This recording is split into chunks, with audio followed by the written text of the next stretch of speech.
So, what I support Trump is that he um, did the colleges, HBCUs, and he did the First Step Act, and what else he did? Um, well, that's about it. Okay, so he decreased funding to HBCUs. So Obama gave HBCUs $2 billion every 4 years. So Donald Trump actually cut that down to $1 billion every 4 years, or $250 million per year. So he cut funding to HBCUs, and then Biden and Harris increased that to $4 billion every year, right? So what we see is there was some funding going to HBCUs under Obama. Trump cut it, and then Biden and Harris drastically increased it. So if you care about funding the HBCUs, a very obvious pick would have been Harris. Well, I didn't like Harris because she's a scumbag, but And why is that? because she locked up a lot of black men in the '90s. Okay, in the state of California, right? And yes, and Joe Biden Okay. is racist. And Oh, okay. Well, let's talk about your first claim. So first and foremost, crime stats in the '90s from California, they actually didn't report race. Okay. Secondarily, when you're talking about how much convictions she oversaw during her presidency, and what the claim that you're specifically making had to do with either the use or dissemination of the MDRUG. It was a total of 45 convictions. A disproportionate amount of those were for the dissemination of such. Meanwhile, right, she actually said in 2014 that we need to end the war on DRUGs. And then in 2018, she co signed on legislation in the Senate to do exactly that. The only reason why her bill failed and the MDRUG is still federally illegal is because of Republicans like Donald Trump and his followers. So if you want to end the war on DRUGS, right, you need to vote against the Republicans. so, what about Biden by his crime bill that locked up a lot of black men? Okay. Well, I mean, that's bad. Obviously, that's racist. Obviously, I disagree with the crime bill. But I will just ask you, how does that relate to Kamala Harris? Because if your claim is that you didn't vote for Kamala Harris uh, because of racism, well, it is the case that Kamala Harris is not racist and Donald Trump is racist. Well, she's in her minute. I mean, she's was with his administration. Okay, and I mean, listen, I have an argument to demonstrate that Biden is significantly better than Trump in the context of racism, but I don't even need to give it to you because Kamala Harris is not Biden. And if your argument is, well, Kamala Harris was around Biden, well, Donald Trump was around, who is that child? Predator. Honestly, he's so, like, I just forget his name. Epstein. He was really good friends with Epstein and really good friends with Diddy. So, can we say that because Diddy and Epstein were really bad people, that therefore Donald Trump is too? In a way, but also Biden spoke at eulogy also KKK. Yeah, I listen, man. All of like these arguments would be like incredibly relevant before Biden dropped out and Kamala Harris ran. But like Kamala Harris was the candidate that ran. Why is Kamala Harris more racist than Trump? She's not racist. She just Oh, was okay. So I mean, if no you like Alabama. criticize, condemn, and you want to vote against racism, you should have voted against Donald Trump since Trump was a racist candidate. Kamala Harris was not. Well, he's not a racist He is as racist. He but called all black people lazy in 1991, and then he affirmed that that's something he said in 1997. He denied housing applications to black individuals in 1973, and then he said that Obama was literally not even born in America, that he was born in Kenya, and that everybody should literally vote against him, which is saying that this black man should not have a job opportunity because he's a black man. It's also the case that he called for the death penalty for the exonerated Central Park Five 10 years after their exoneration. And as well as he said that you could racially profile immigrants. You could just tell which ones are good and which ones are bad by looking at them. That's a quote coming from his interview with Hannity. Um, Biden was a creep, and you keep he's on going back to Biden. Kamala Harris ran, man. I'm telling you, I would like happily have responded to all these arguments about Biden like 6 months ago, dude. But like we're like it was Kamala Harris, dude. So Donald Trump was racist. Kamala Harris was not racist.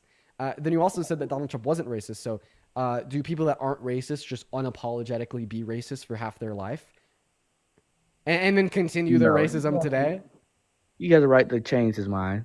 Well, he hasn't. He hasn't changed. Not only has he been racist for half his life, he's also never held himself accountable for said racism, never apologized for said racism, and never tried to be actively anti-racist. In fact, he is still perpetuating racism until this day, such as by doubling down on the on him calling for the death penalty, the Central Park Five, in his debate with Hillary Clinton in 2015, doubling down on saying that you could racially profile undocumented migrants, doubling down on saying that he wants to ethnically cleanse Palestinians from the Gaza Strip and give them no right to return, doubling down on regressive economic policy in which disproportionately disadvantages black Americans, as it is the case that black Americans have a lower socioeconomic standard than white Americans because of slavery and its aftermath. Yes, he is actively racist.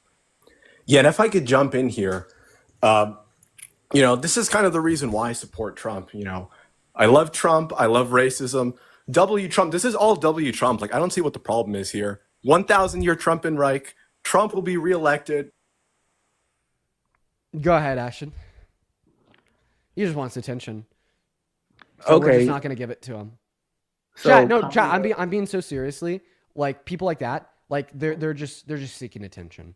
They're racist, bigoted attention seekers that don't get attention from anybody else in their life. Their mother doesn't love them. Their father hasn't talked to them in so many years. Okay, they're self-proclaimed incels, right? Because for years and years and years since middle school, nobody has been wanting to talk to them or get in a 5-foot radius. They're just attention seekers. So we're now just going to redirect our conversation back to action. So take it away. Okay, so Kamala Harris is sometimey, like she flip flops. One day she changed her mind, and one day she laughs a lot, cackling Harris. Okay, so you are And like completely she laughs, changing the conversation. So I just want to clarify that we were talking about racism and how you don't think that Donald Trump was a racist candidate, and then I explained to you exactly how. And I just want to clarify that your response to me describing to you how you were wrong and it is the case that Donald Trump is a racist candidate is to say that she laughs a lot. Well, So I have a question. What's worse for America, a woman's laugh or a recession? recession. Yeah, that's what I thought, okay?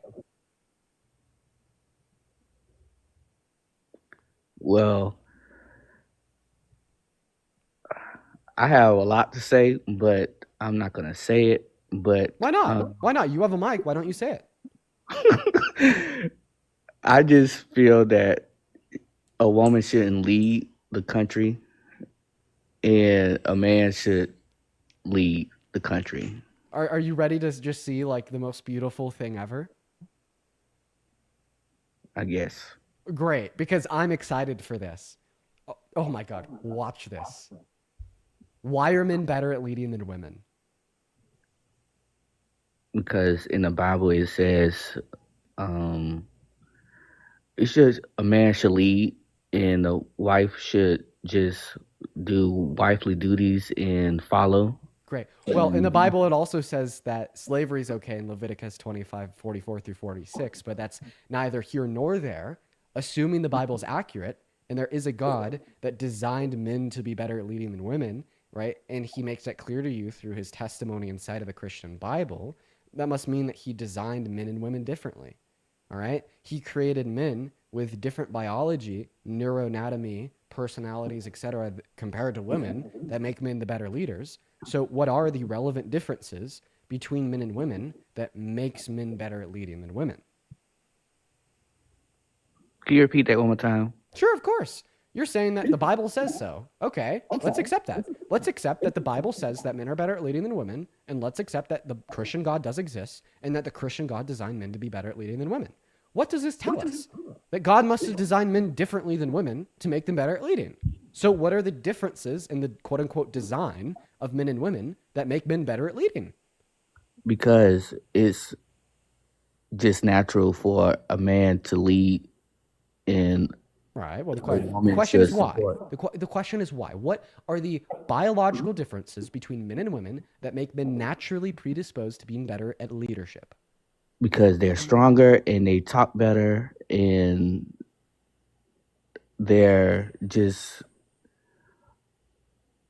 I can't explain it, but it's just what it I is. think it's funny that you, a man, say men talk better and then women then say that you can't explain it.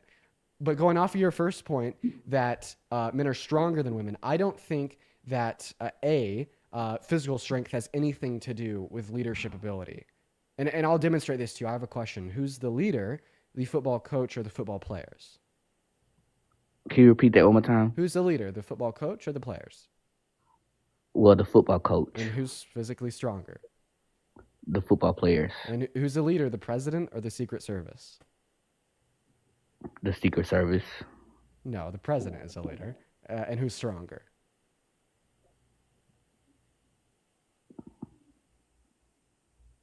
The Secret Service. In fact, can you name one structure of leadership that exists anywhere in the world that is purely determined off of physical strength? Can you repeat that one more time? Can you name one structure of leadership anywhere in the world that is purely determined off of physical strength? Can you rephrase that? Okay, there's structures of leadership in organizations, in companies, in nations, in military, in sports, in cooperatives, in any time that humans come together to do something, there's usually some type of structure of leadership involved. Okay? Yes. So name one structure of leadership anywhere in the world that is purely determined on the basis of physical strength. Okay, you got me there. All right. So physical strength does not make you a better leader. Okay. So when you told me that, well, men are better at leading than women because they're physically stronger on average, that point is now null. So, well, back to my main question, what are the differences between men and women that make men better at leading?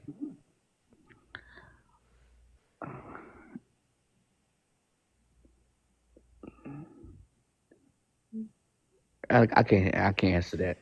Okay. And you can't answer that because they don't exist. Okay. And why don't these differences between men and women exist that make men better at leading? Because men aren't better at leading than women. I actually very heavily, vehemently disagree with making such a broad, far-reaching claim about the generalized leadership ability of individuals predicated on their gender identity, because I don't think that one's gender identity tells us anything about how good they are at leading. That's like saying that people that tend to wear red shoes are better at leading than people that tend to wear orange shoes. It's just a completely irrelevant trait to leadership abilities. But if you had a pew-pew to the back of my head and I was being forced to make this evaluation, I'd say women are actually better at leading than men on average because the live just got banned. And now, where do we go from here? And the live got a 3-day ban for a guest violation for hate speech and hateful behavior. And that is just terrible. Absolutely terrible. Wow. At least we got an hour into the stream. Am I right, guys? Am I right?